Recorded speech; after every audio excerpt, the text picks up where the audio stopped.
Seguindo aqui o nosso estudo teórico, né, da volumetria de oxirredução, uma coisa interessante que tem nessa volumetria é que é o seguinte, ó, a gente já estava acostumado que o ponto de equivalência da titulação ele é bem na metade da inflexão dessa curva aqui, desse salto potenciométrico aqui que a gente vai ter, né? Então, o que eu quero dizer para vocês é que quando a gente tiver estequiometrias entre o reagente que se oxida e o que se reduz, a estequiometria for 1:1, o ponto de equivalência vai ser bem na metade da inflexão dessa curva aqui, tá?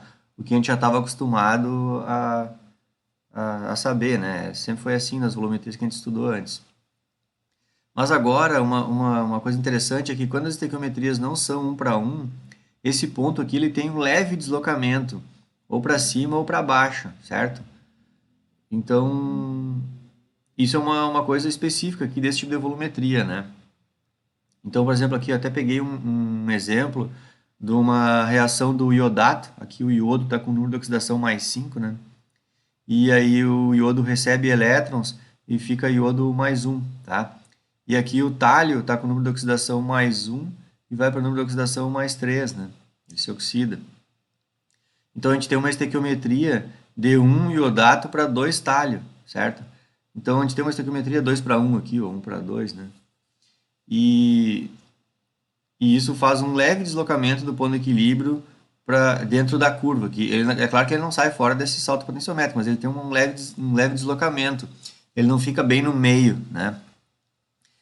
Que isso, igual, igual o Tadeu Schmidt, o que isso quer dizer? Nada. Porque é o seguinte, ó, o químico analítico ele está sempre em busca da, do volume de titulante gasto para se chegar no ponto de equivalência, né? E aqui, mesmo que a gente tenha um leve errinho do valor do ponto de equivalência, esse erro, esse leve errinho, ele está dentro de uma variação brusca de potencial, de modo que a gente só tem variação brusca nesse eixo aqui. Só que você tem que pensar que o químico ele está em busca da informação desse eixo aqui de baixo, que é o volume de titulante, entenderam? Esse eixo aqui é só para o químico perceber as variações, blá blá blá, né? Mas digamos que o resultado experimental que é o utilizado na química analítica, o químico está em busca dessa informação aqui. Quanto que eu gastei de titulante, entendeu? Olhar a silhueta do gráfico já é uma curiosidade, ou não é curiosidade, mas já é um conhecimento que o químico tem, sabe? Esse tipo de coisa, que é o que a gente está discutindo agora. Mas na prática, essa condição aqui das reações de oxirredução, de várias delas, né? Porque boa parte delas a estequiometria não é 1:1, e elas terem um leve deslocamento do ponto de equivalência, isso para a química analítica não atrapalha, porque o químico está em busca dessa informação aqui. E aí vejam que nesse eixo aqui, se isso aqui variar um pouquinho para cima ou um pouquinho para baixo, não vai mudar praticamente nada o volume aqui, ó. É uma mudança muito pequena, né? E depois até Bom, a gente está fazendo os gráficos aqui, vocês já perceberam que essas variações aqui é brusca, né? Podem ver que varia muito num eixo, mas no outro eixo não varia praticamente nada, certo? Então essa é digamos, uma curiosidade, assim, uma coisa interessante que apareceu agora, né? Não fazia parte das volumetrias que a gente já estudou. E além de também uma curiosidade interessante é que a gente tem pontos, como é que eu chamo? Pontos de uma bengala que eu chamo, né? Um ponto de apoio, né? Que é quando a gente gasta metade do volume do ponto de equivalência e depois a gente gasta o dobro do volume do ponto de equivalência. A gente tem 3 pontos aqui de forma bem simplória, assim que a gente pode calcular, bem rápida. E esses pontos são esses mesmo, então é uma coisa bem interessante também. Outra coisa que é interessante é isso daqui, ó. Olhem só que loucura que é essa titulação aqui, ó. Além da gente saber, bem rapidão, a gente consegue saber 3 pontos da curva, tem mais uma coisa que a gente consegue saber também, que é bem rápida. Um cálculo bem simplesinho, a gente consegue saber o tamanho da amplitude da curva. Se essa curva de titulação que vai acontecer ali, ela vai ter uma amplitude de quantos volts, né? Uma amplitude grande ou vai ser uma amplitudezinha pequena, sabe? Isso aqui, na real, é a voltagem da reação que está fazendo ali, entendeu? Eu sei que o potenciômetro ele mede só o potencial e não deixa a reação escambar em acontecer, né? Mas se não fosse potenciômetro e fosse simplesmente uma célulazinha que a gente começasse a fazer ali, né? E, e a gente deixasse as reações acontecerem, isso aqui seria a voltagem da pilha ali que foi formada, né? Certo? a gente fizesse ali uma célula galvânica ali,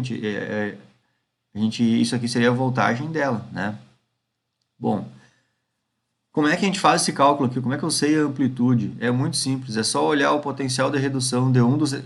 Aqui eu peguei o exemplo da titulação teórica que a gente já estudou nos vídeos anteriores aqui, né? E se a gente pensar naquele exemplo, qual é o potencial de redução do ferro 3 para ferro 2? Que é o que acontece no eletrodo do potenciômetro, né? É isso aqui o que acontece no eletrodo. O potencial é 0,767, beleza. E qual é o potencial do sério 4+, que é também o elemento que se descarrega no eletrodo lá, né? Que era o cátodo. Qual é o potencial do sério se descarregando no eletrodo? Ah, é 1,7. Então é só vocês pegarem o valor maior aqui e descontar do menor. Vejam que aqui é aquele mesmo esquema, né? Se a gente, aqui já é uma coisa que eu tinha explicado lá rapidão aqui nessa sequência de vídeo, mas é uma coisa que a gente fazia muito lá na Quali, que é bem isso, a gente é colocar dois elementos aqui que perante o hidrogênio eles têm a tendência a se reduzir, né? Só que a gente vai ver que quem é que vai se reduzir então? Bom, então quem vai se reduzir mesmo vai ser o sério, né? E quem vai ter que se oxidar vai ser o ferro, certo?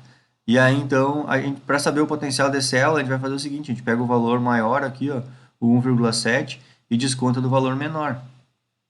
Porque o outro vai ter que abrir mão e fazer o que ele não queria. E aí então, se a gente fizer essa continha aqui, vai dar 0,93. Inclusive, era até uma conta que a gente não fez lá, quando a gente fez aquele gráfico no Excel lá, né?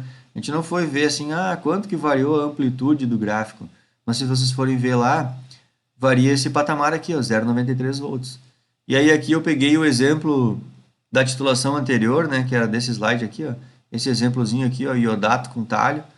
Puxei a mesma reação aqui, ó, o iodato reagindo, se reduzindo, o potencial dele é 1,24 e já o talho se reduzindo, o potencial é 0,77. Então a gente pode perceber que o potencial, a variação da curva lá de uma titulação entre esses dois aqui, né, o sinal que eles vão dar no eletrodo, seria isso daqui. O valor maior menos o menor, 1,4 menos 0,77, vai dar essa patamar aqui. Então isso aqui, ó, que eu estou explicando aqui agora, eu sei que, na real, eu estou explicando aqui quanto que varia a amplitude da curva, tá? Porque a gente está fazendo uma titulação que a gente chama de titulação potenciométrica, a gente está medindo o potencial, né? O potencial daqueles elementos ali se reduzirem no eletrodo, tá? Mas, daí já é fora da química analítica aqui, quantitativa, fora da quant, né? Mas eu também poderia misturar o sério 4+ num ambiente na presença do ferro 2+, né? Porque aí o ferro 2+ se oxida, ele vai para ferro 3, né? Então, se eu misturar sério 4+ com ferro 2+ e deixar a reação acontecer e começar a pegar, a fazer o sério 4+ se reduzir num ambiente e fazer o ferro 2+ se oxidar num outro ambiente e me aproveitar dessa corrente elétrica que passa entre os dois ambientes, lembram? Que é as transições indiretas de elétron, né, que a gente já estudou lá em Quali, isso gera uma pilha com voltagem dessa aqui, ó, 0,93, tá? Dá quase a voltagenzinha das pilhazinhas que a gente tem em casa, que é 1,5, né, cada uma. Então, é isso aí. E já entre esses dois reagentes aqui geraria essa voltagem aqui, tá? Então, uma outra informação aí, uma tipo curiosidade até, né?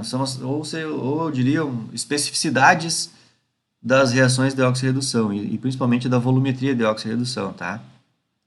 Que é bem legal, bem interessante.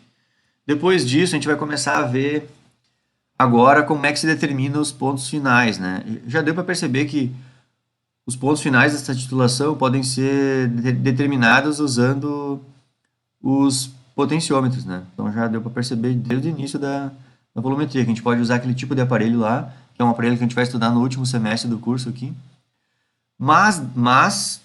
E aí essa parte aí do aparelho eu vou deixar para ensinar com tudo que precisa, digamos assim, lá no último semestre. Então eu estou fazendo sempre uma mini explicação sobre aquilo ali, aqui dentro da Quant. Já que a Quant está vindo antes que a análise instrumental, né? Mas aqui o que eu vou fazer? É que essas titulações também podem ser feitas com indicadores, com reagentes químicos, em que vão reagir, trocar de cor, e aquele esquema que a gente já está acostumado, tá? Acho que eu vou parar esse vídeo aqui e seguir no próximo para explicar os indicadores aqui, tá?